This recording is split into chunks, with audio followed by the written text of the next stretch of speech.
Olá pessoal, aqui está bastante frio e hoje nós vamos falar do tempo. E o tempo está ligado ao clima.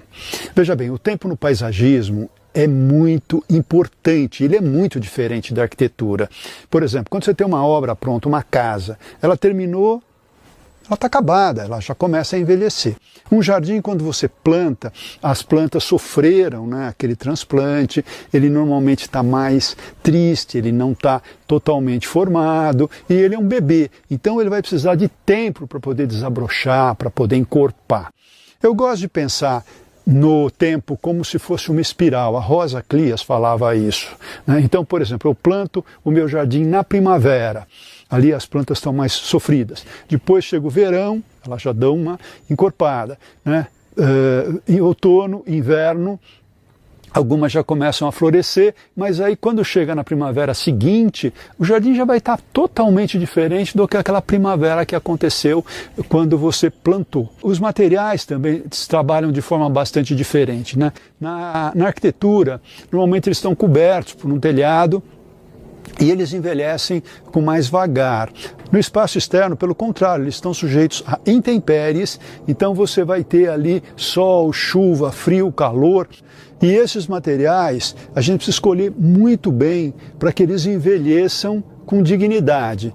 Não fiquem sujos, não fiquem feios, né? Por isso sempre é importante a gente ir pelos materiais naturais. Por exemplo, as pedras. As pedras são da natureza, você coloca elas em muros, em pisos, em muretas, né, e elas ficam cada vez mais bonitas. Elas recebem bem a pátina do tempo. Já os materiais processados, como os pisos cimentícios, por exemplo, os porcelanatos, a gente precisa ter um pouco de cuidado para ver muito bem a procedência, né? Agora, o tempo é o material básico do paisagismo, né? No Brasil não neva, nós não temos estações tão definidas. Por outro lado, nós temos florações que ocorrem em várias épocas. Então nós podemos programar para ter flores em praticamente todo o ano.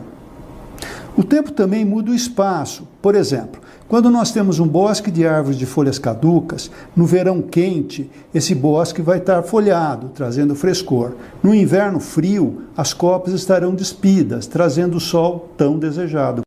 Você precisa imaginar a planta que vai estar ali, então normalmente ela é menor, depois ela vai desabrochar. Por exemplo, como é que eu especifico uma forração debaixo de árvores? No começo, essas árvores vão estar muito finas em geral, e ela vai ter bastante sol nesse espaço.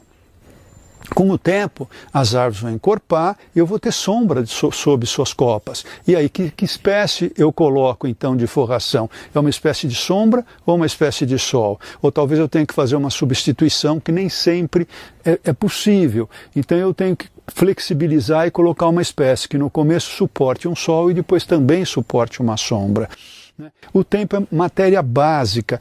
Eu preciso prever. E essa previsão não é tão simples. Por exemplo, se eu estou trabalhando sobre laje, eu vou plantar uma espécie pequena, mas eu preciso prever a carga de quanto peso ela terá depois que for adulta. Em geral, o jardim recém-plantado ele é mais ralo, né? Ele fica um pouco mais mirrado. Por quê? Não apenas por causa dos seus transplantes, porque o nosso mercado não está tão preparado para fornecer espécies já adultas envasadas. Até gramas, por exemplo, você tem em rolos, arbustos menores você tem envasados, mas quando chega em arbustos mais altos, palmeiras e árvores, né, é muito difícil, porque você tem que fazer um investimento muito grande e os nossos viveristas geralmente não estão preparados para isso. Então, quando eu faço, por exemplo, um projeto e vou utilizar árvores, é muito importante você ter a previsão para poder encomendar antes essas plantas, para que o viveiro consiga fazer a sangria, que é o processo de você tirar do chão e envasar essa árvore, ou seja, já prepará-la para quando você precisar fazer o transplante, ela não sofra tanto. Aliás, as palmeiras são espécies que sofrem menos com o transplante. Elas têm raízes menores e você, quando planta, elas já dão aquele impacto inicial melhor do que as árvores. É isso aí, gente. Trabalhar com o tempo não é fácil, mas é uma coisa maravilhosa, porque a gente trabalha com previsão e sempre é uma surpresa, porque algumas coisas se dão melhor do que a gente imaginava e outras uma decepção, porque elas acabam não dando o resultado esperado. E falando do tempo, nós estamos aqui no Ibirapuera, que tem umas placas de concreto em volta dessa árvore, né, que fala sobre o tempo. São pequenos poemas, frases interessantes sobre o tempo. Aquele que mais eu curto é esse aqui da Lívia Rosa, que é o seguinte: o tempo nos tempera. Isso me faz lembrar que hoje eu sou muito mais maleável do que na época quando eu era jovem, quando eu era recém-formado. Um grande abraço para vocês.